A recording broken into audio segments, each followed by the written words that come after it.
Kasus rasuah mengguncang jelang akhir masa jabatan Presiden Jokowi. Dua menterinya, Syahrul Yassin Limpo dan Dito Aryo Tejo, diduga terseret perkara korupsi. Syahrul, yang akhirnya mundur sebagai Mentan, diduga terima gratifikasi di lingkup Kementerian Pertanian. Sementara Dito disebut saksi terima aliran dana korupsi BTS Kominfo.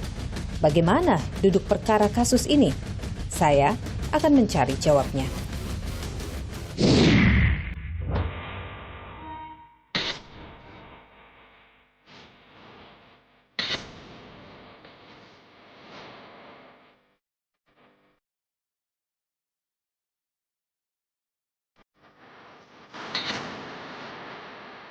Bahwa dia sudah tersangka, ya saya sudah dapat informasi. Saya capek banget, sebentar saya baru pulang.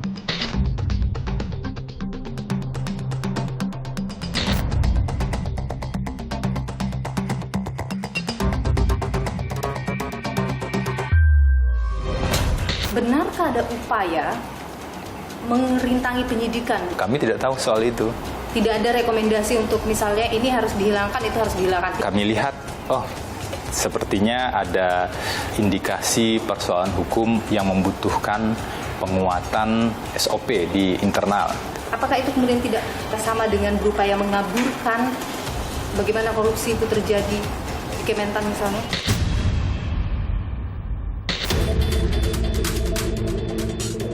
Ada penemuan uang 30 miliar itu di rumah klien Anda, Pak Syahrul. Uang apa itu?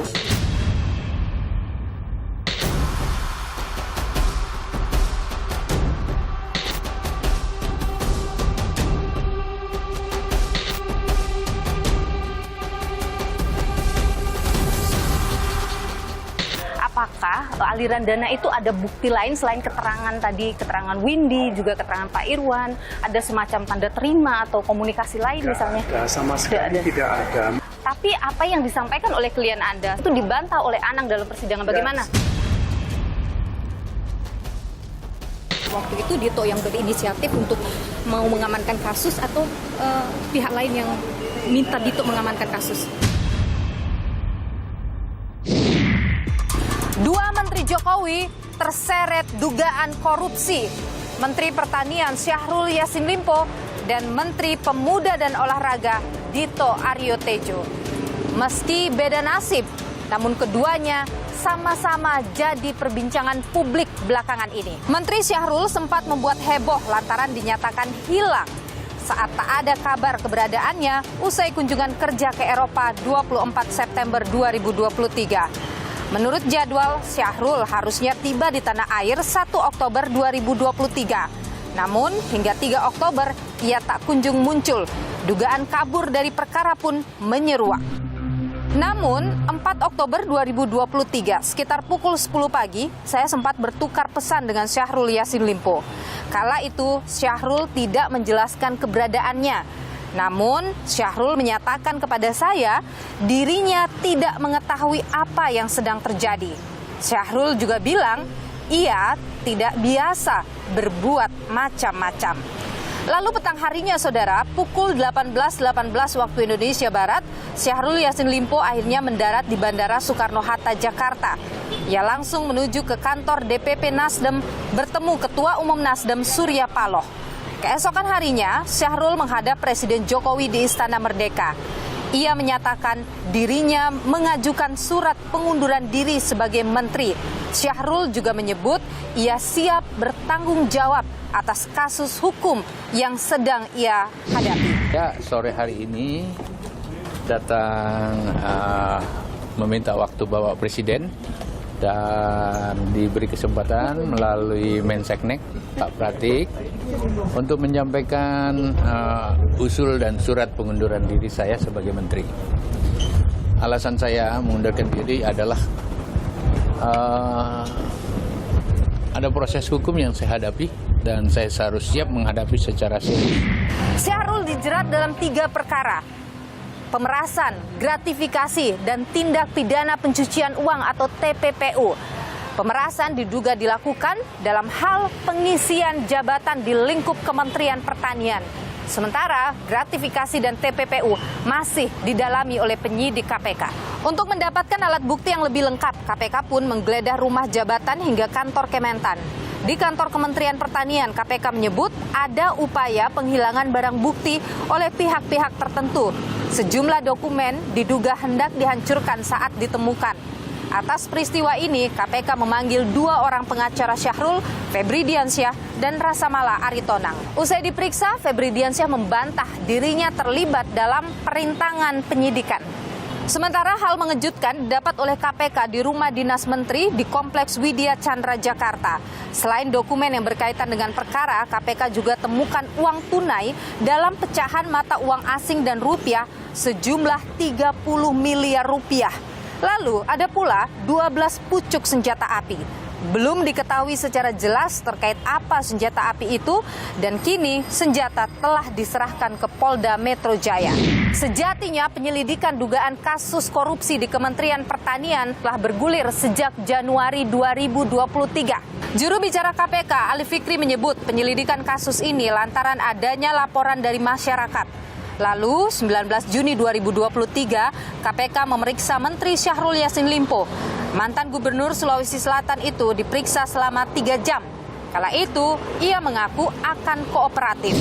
Saya sudah diperiksa secara profesional, saya terima kasih, dan saya tetap akan kooperatif, kapanpun dibutuhkan saya siap hadir. 3 bulan berselang, 28 September, KPK lakukan penggeledahan di rumah dinas Syahrul Yassin Limpo di Jakarta. Juga ruang kerjanya di gedung Kementerian Pertanian. Kemudian pada 4 Oktober 2023, 2 rumah Syahrul di Makassar, Sulawesi Selatan juga digeledah KPK. Apa saja saudara yang disita dari penggeledahan di rumah Syahrul di Makassar, Sulawesi Selatan? Berikut kami hadirkan laporan jurnalis Kompas TV langsung dari Makassar, Sulawesi Selatan.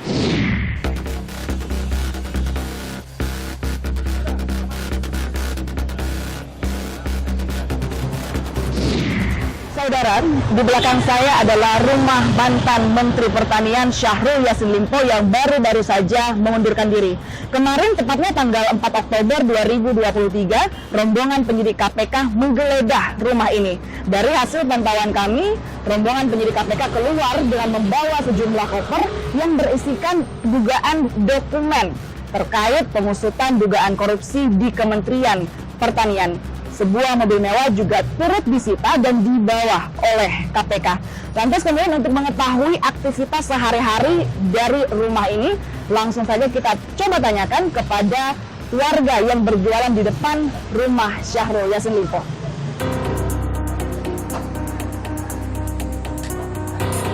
Siapa saja sih Pak yang tinggal di rumah ini? Tidak ada orang. Kalau untuk sosok Syahrul sendiri, apakah sering keluar masuk? Sekali-sekali saja dia datang kalau ada kegiatan, acara. Jarang. Iya, jarang. Terima kasih banyak Iya, Pak Faril. sama-sama. Saudara, selain rumah di Jalan Pelita Raya, KPK juga turut menggeledah rumah Syahrul Yassin Limpo di belakang saya, tepatnya yang berada di Kompleks Bumi Permata Hijau, Kota Makassar, Sulawesi Selatan. Dari sini KPK juga turut menyita dokumen yang diduga berkaitan dengan dugaan korupsi di Kementerian Pertanian. Saya Linda Wirawan, Arif Tirtana, Kompas TV, Makassar, Sulawesi Selatan.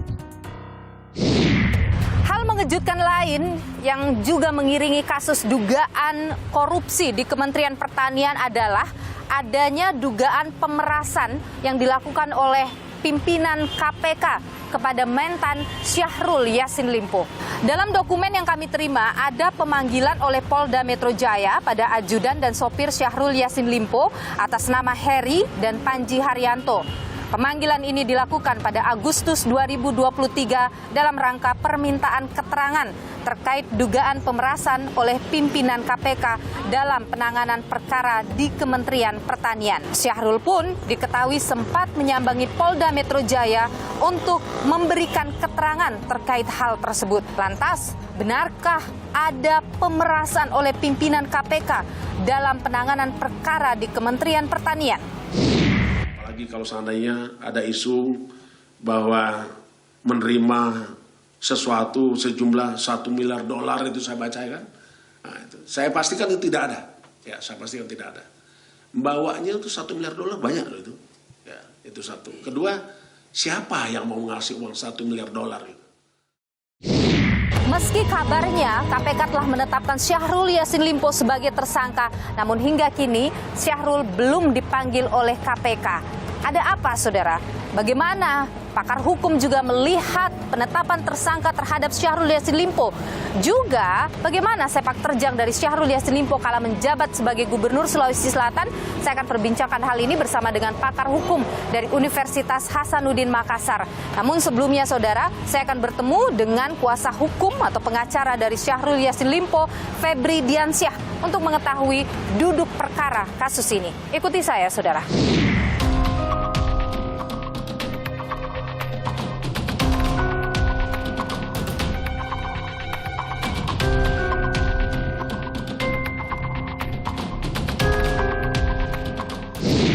Saya sudah bersama dengan Febri Diansyah, pengacara atau kuasa hukum dari Syahrul Yassin Limpo, Menteri Pertanian yang baru saja juga sudah mengundurkan diri sebagai Menteri. Bung Febri, terima kasih sudah bersama Nilu. Sehat selalu. Amin, sehat selalu. Sudah ada panggilan kah untuk Pak Syahrul dari KPK? Sampai sebelum wawancara ini tadi saya cek belum ada surat panggilan dari KPK. SPDP-nya sudah diterima kan oleh Pak Syahrul ya? SPDP-nya waktu itu dikirimkan ke rumah dinas sepertinya. Okay. Kalau Pak Syahrul sendiri terakhir kami ketemu waktu di kantor DPP Nasdem pada saat itu beliau belum menerima secara resmi. Oke, jadi waktu terakhir kemarin belum menerima secara resmi. Belum menerima secara resmi. Waktu hari Kamis kemarin. Oke. Saya ingin tahu juga soal ini. Benarkah ada upaya merintangi penyidikan, mencoba menghilangkan barang bukti?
Saya ingin tahu juga soal ini. Benarkah ada upaya mengerintangi penyidikan, mencoba menghilangkan barang bukti?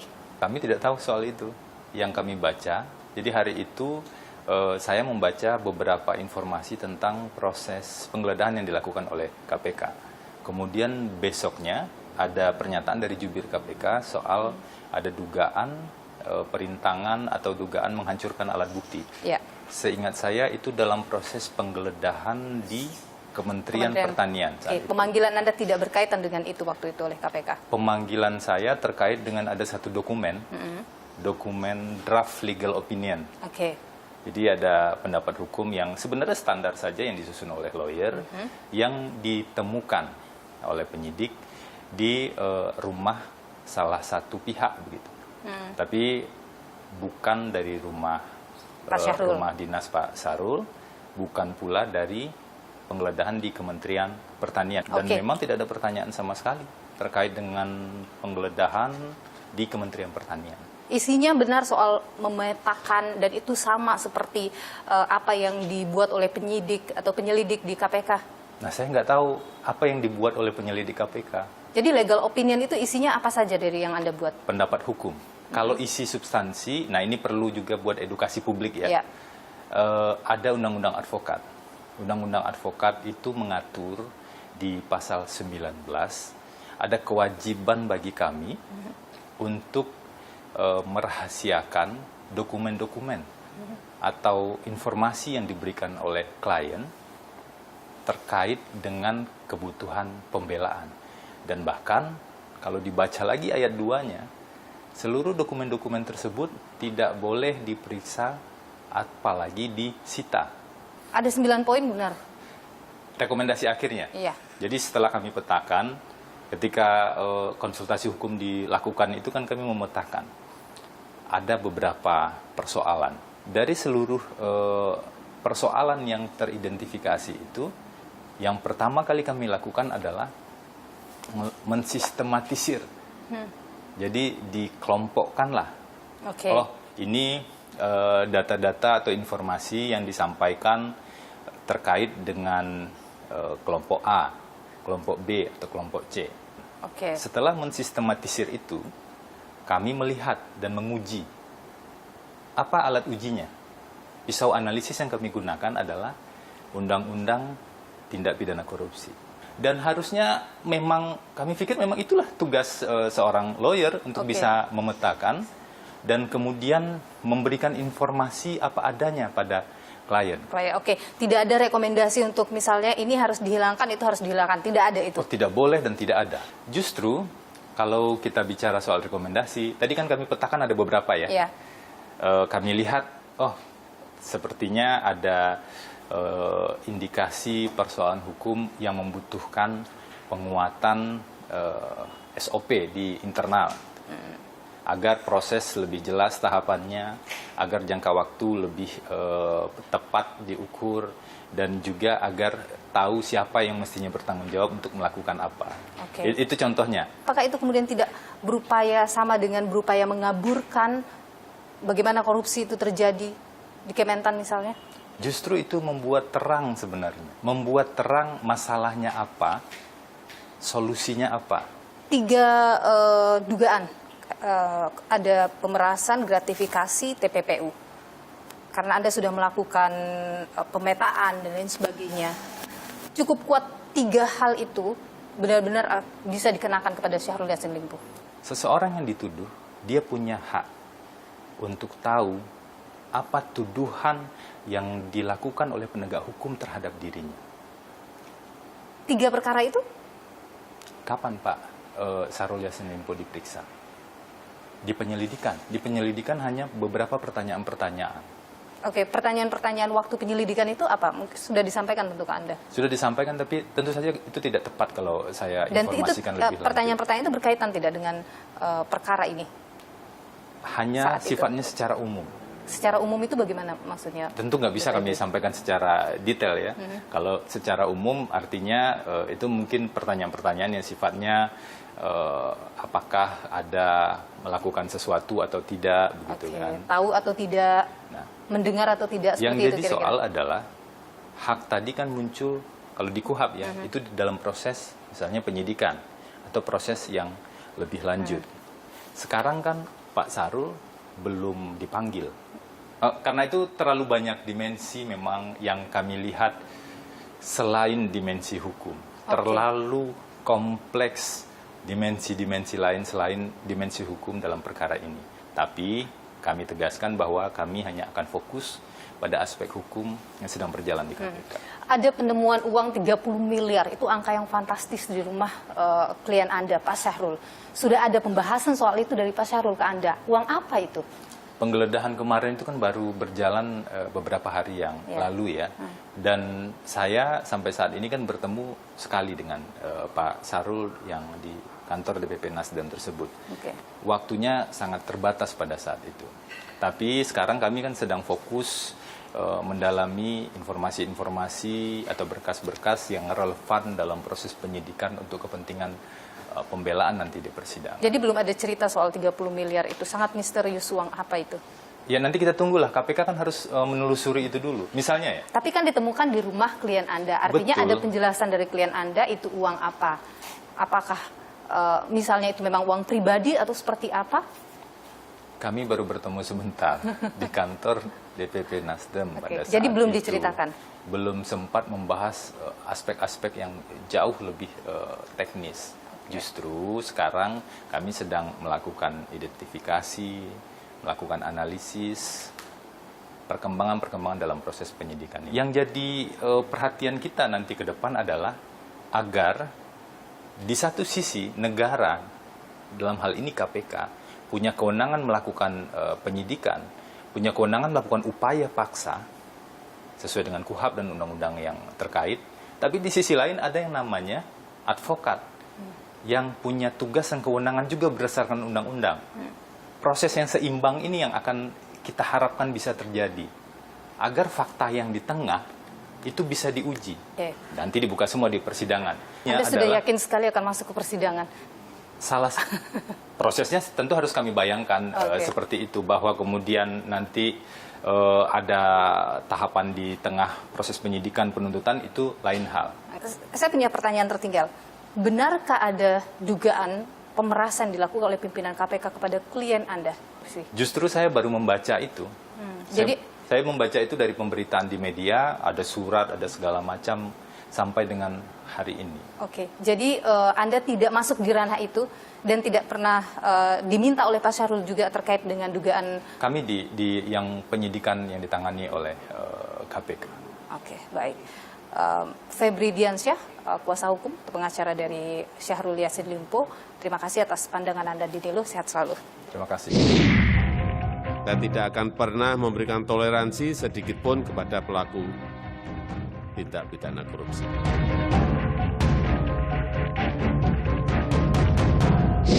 Saudara, bagaimana sebenarnya sepak terjang seorang Syahrul Yassin Limpo, Menteri Pertanian yang baru saja mengundurkan diri, yang juga pernah menjabat sebagai Gubernur Sulawesi Selatan selama 2 periode. Termasuk juga seperti apa pakar hukum melihat kasus yang saat ini menjerat Syahrul Yassin Limpo di Kementerian Pertanian ini. Kita perbincangkan hal ini, saudara. Bersama saya sudah hadir Profesor Amir Ilyas, pakar hukum dari Universitas Hasanuddin Makassar. Prof. Amir, terima kasih sudah bersama Niluh. Sehat selalu, Prof. Sehat, alhamdulillah. Baik, Prof. Amir, saya ingin tahu dulu, Anda mengenal seorang Syahrul Yassin Limpo? Iya, saya kenal. Saya kira kalau di Sulsel tidak ada yang tidak kenal beliau lah. Seperti apa sebenarnya sosok seorang Syahrul Yassin Limpo di mata Anda? Selama ini beliau dikenal di fakultas atau alumni banyak membantu kegiatan-kegiatan atau mensupport program-program yang ada di maupun di akademis kami di fakultas maupun kegiatan-kegiatan ikatan alumni yang ada di Fakultas Hukum Universitas Hasanuddin. Syahrul ini punya pengaruh besar di Sulawesi Selatan, Prof. Pasti dia punya pengaruh dan dia adalah tokoh di Sulsel karena tidak gampang untuk berkiprah di tingkat nasional, walaupun kemarin juga waktu proses pileg beliau tidak lolos, juga mengagetkan karena beliau adalah 2 kali gubernur tapi tidak lolos di pemilihan legislatif. Baik, Sekarang kita lihat Syahrul Yassin Limpo tersandung kasus di KPK, di Kementerian Pertanian. Yang menarik sebenarnya dalam peristiwa ini adalah KPK ini kan sudah melakukan penggeledahan di Jakarta di rumah dinas, di kantor Kementan, di rumah di Makassar ada 2 yang dilakukan di penggeledahan. Ada barang bukti yang disita, ada dokumen, ada mobil dari Makassar. Kemudian juga ada surat yang sudah disampaikan kepada Presiden oleh KPK soal penetapan tersangka terhadap Syahrul Yassin Limpo. Tapi sampai dengan sekarang, sampai kita bicara hari Jumat ini, belum ada panggilan dari KPK kepada Syahrul Yassin Limpo. Apa yang Anda lihat?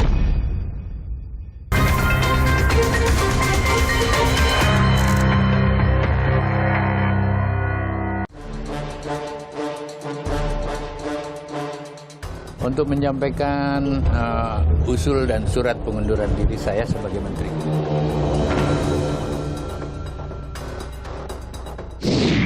Yang menarik sebenarnya dalam peristiwa ini adalah KPK ini kan sudah melakukan penggeledahan di Jakarta di rumah dinas, di kantor Kementan, di rumah di Makassar ada 2 yang dilakukan di penggeledahan. Ada barang bukti yang disita, ada dokumen, ada mobil dari Makassar.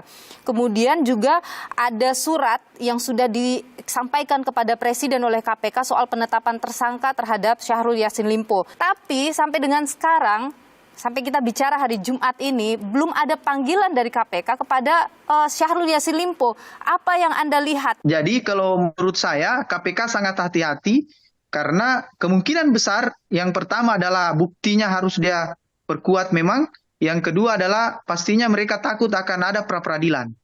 Karena ada juga implikasi hukum kalau terlalu cepat dia dan belum melakukan pemeriksaan terhadap Pak SYL dan di pra-peradilankan.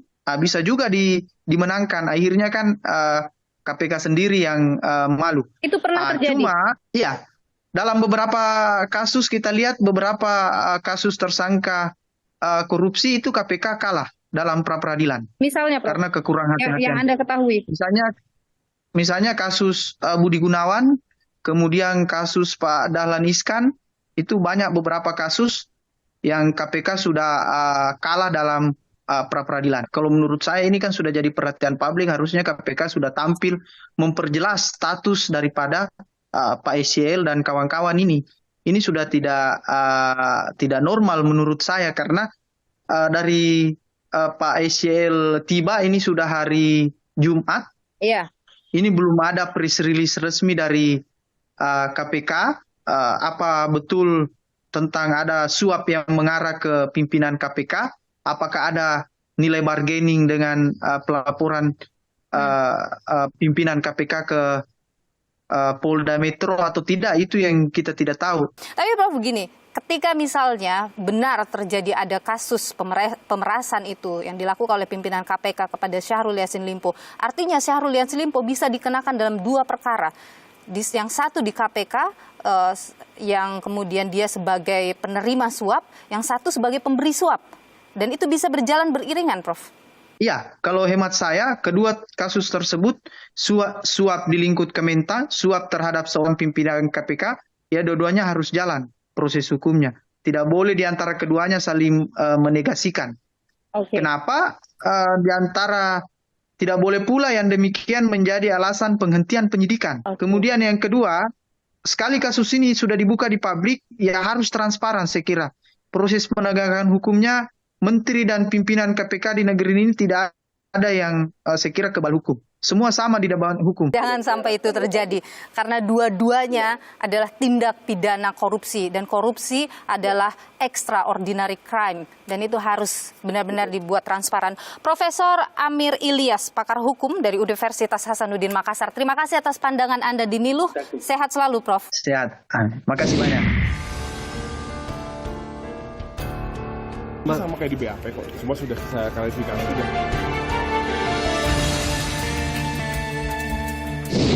Saudara, saat ini saya sedang berada di Pengadilan Negeri Jakarta Pusat. Hari ini berlangsung sidang lanjutan kasus dugaan korupsi BTS Kominfo. Dua saksi mahkota dalam kasus dugaan korupsi BTS ini yakni Irwan Hermawan yang merupakan Komisaris PT Solitek Media Sinergi dan Windy Purnama yang merupakan Direktur dari PT Multimedia Berdikari beberapa kali menyebut nama Dito Aryo Tejo yang saat ini menjabat sebagai Menpora sebagai orang yang menerima aliran dana dari kasus dugaan korupsi BTS senilai 27 miliar rupiah. Uang ini, saudara, untuk mengamankan proyek BTS ini. Yang terakhir namanya Dito. Dito, ya. Dito apa? Pada saat itu saya tahunya namanya Dito saja. Dito apa, Pak? Dito itu macam-macam. Belakangan saya ketahui namanya Dito Aryo Tejo. Beliau besoknya menitipkan pesan lewat Dito. Kebetulan Dito berkontak dengan teman saya namanya Resi. Untuk berikutnya langsung saja berhubungan dengan Haji Oni, tapi tidak dengan orang yang kemarin. Artinya orang yang kemarin itu adalah Windu dan saya. Jadi pada akhirnya yang bertemu dengan Dito dan Haji Oni itu adalah Pak Galumbang dan Resi, tapi harus mengajak Pak Anang ya untuk langsung itu yang terakhir berhubungan. itu. Yang terakhir itu. Berapa itu, Pak? Totalnya 27. 27. Ya. Terkait dengan hal itu, Menpora Dito Aryo Tejo mengaku menghormati proses hukum yang saat ini sedang berjalan. Ya semua yang kamu pasti kita hormati. Ya. Tapi benar Mas ya fakta persidangan yang sama kayak di BAP kok. Semua sudah saya klarifikasi dan diberikan keterangan yang saya ketahui semuanya di proses resmi. Jauh sebelum nama Dito disebut di persidangan, Dito sejatinya pernah dipanggil oleh Kejagung untuk mengklarifikasi dugaan aliran dana. Namun setelahnya tak ada pemanggilan lanjutan kepada Menpora ini. Kini saat namanya muncul lagi, jaksa mengajukan untuk memanggil Dito sebagai saksi dalam persidangan pekan depan. Selain itu, jaksa juga membuka peluang untuk kembali melakukan pemeriksaan terhadap Dito.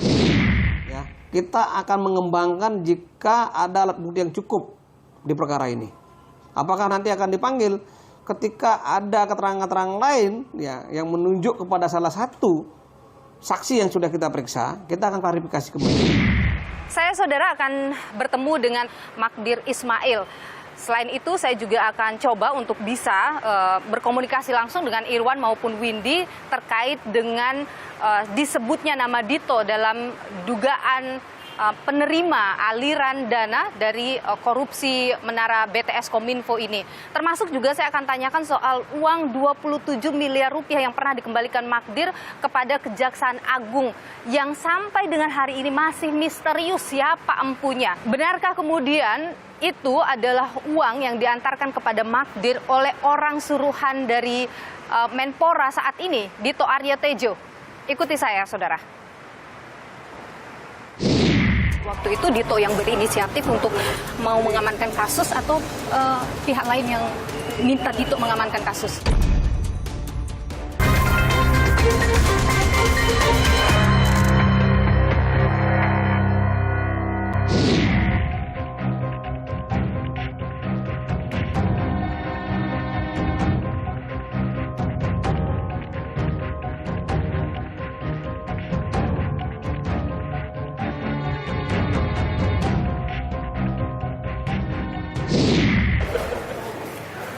Pak Irwan, saya Miluh dari Kompas TV, boleh minta sedikit Pak Irwan soal Dito. Waktu itu Dito yang berinisiatif untuk mau mengamankan kasus atau pihak lain yang minta Dito mengamankan kasus?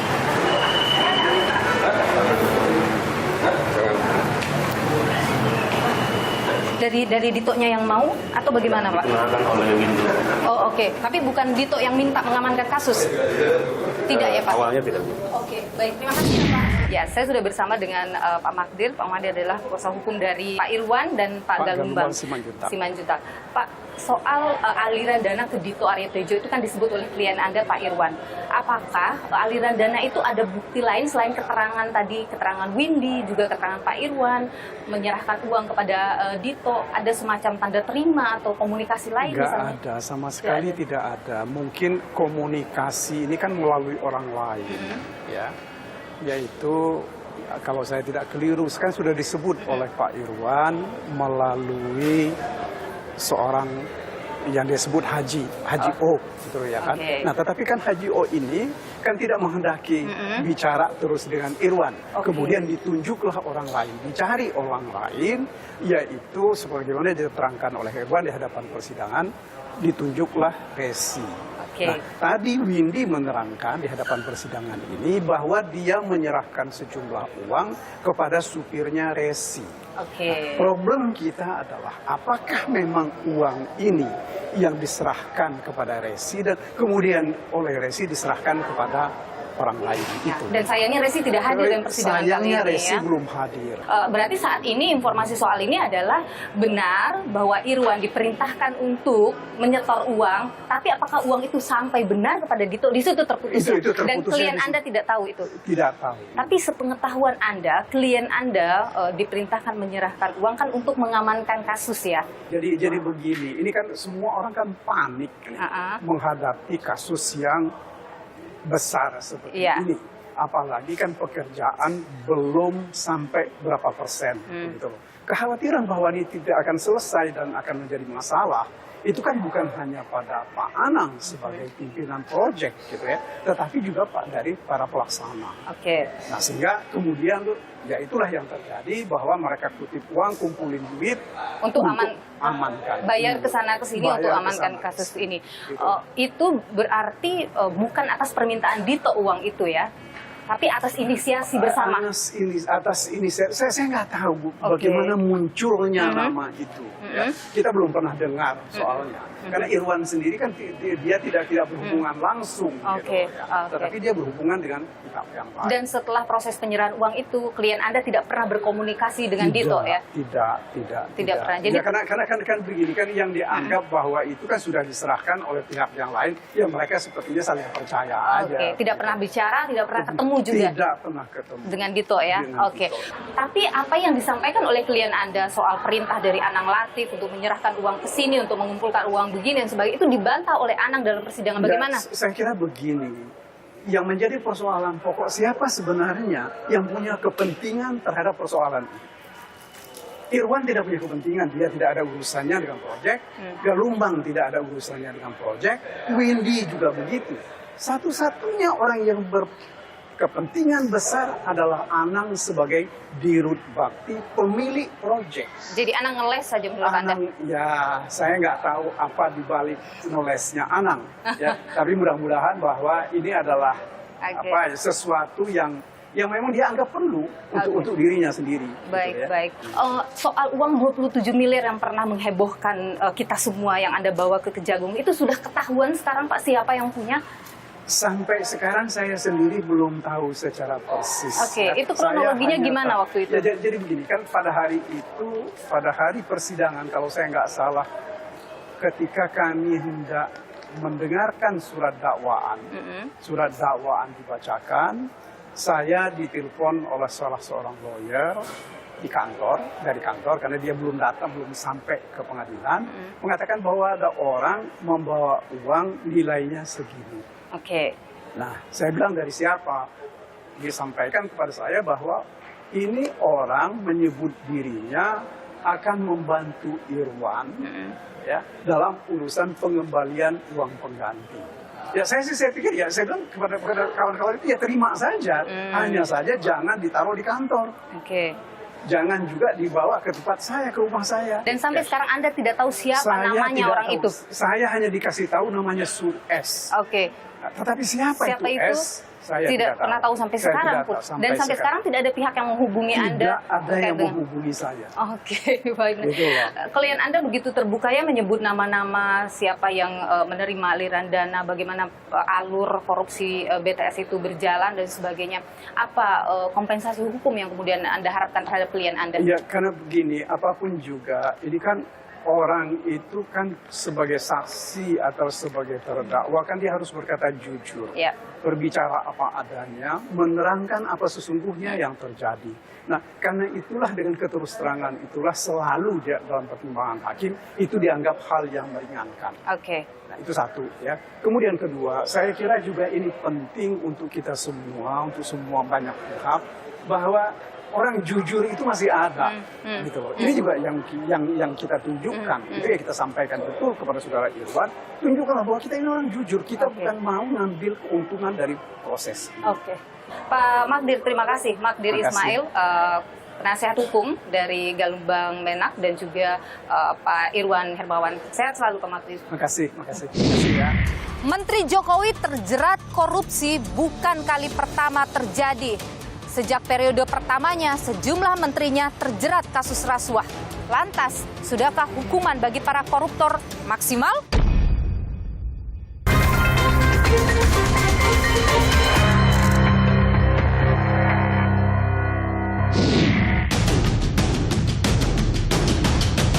Ya kan saya hadir, nggak pernah tidak hadir. Untuk menyampaikan usul dan surat pengunduran diri saya sebagai menteri. Saya tidak akan pernah memberikan toleransi sedikit pun kepada pelaku tindak pidana korupsi.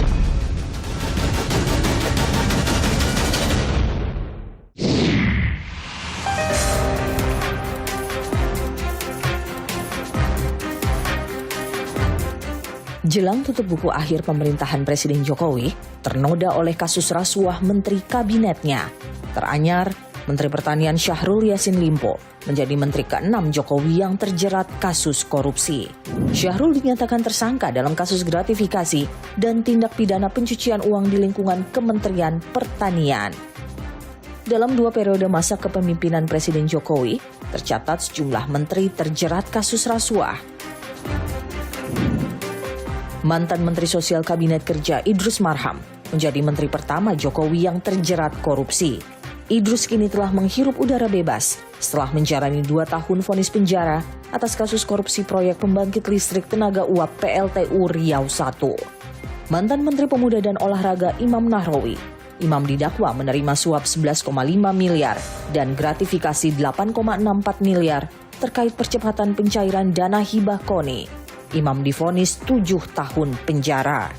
Mantan Menteri Kelautan dan Perikanan Edi Prabowo, Edi dianggap telah menerima suap terkait izin budidaya dan ekspor benih lobster sebesar 25,7 miliar. Edi divonis 9 tahun penjara, namun mendapat kasasi Mahkamah Agung menjadi 5 tahun penjara. Saat pandemi COVID-19 melanda, mantan Menteri Sosial di periode pemerintahan Jokowi kedua, Juliari Batubara, terbukti menerima suap pengadaan paket bansos COVID sebesar 32,48 miliar. Juliari divonis 12 tahun penjara. Terbaru, mantan Menteri Komunikasi dan Informatika Joni Plate didakwa korupsi penyediaan Base Transceiver Station atau BTS sebesar 8 triliun rupiah. Kini proses persidangan Plate tengah bergulir. Miris, padahal Presiden Jokowi telah berkali-kali ingatkan, jangan korupsi.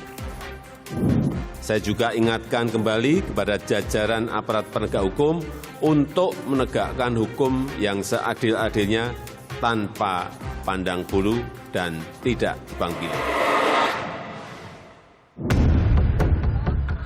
Perilaku korupsi tak hanya merugikan negara secara material, namun juga bisa merusak mental generasi penerus bangsa.